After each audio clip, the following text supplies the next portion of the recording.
How to fix Discord auto opening. Today guys, I have the solution how to fix and solve this problem. Just watch this video till the end. So let's start. So first you have to go and open the settings of your phone.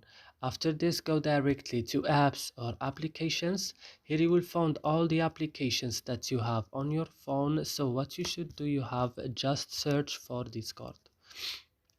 When you found Discord, just open it like this and then go to storage option.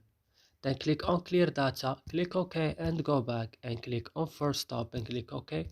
And don't forget the last thing is going to Play Store and updating your Discord again and restarting your phone also. That's it. I hope this video is helpful for you. Don't forget to like, subscribe in our channel. See you in another video.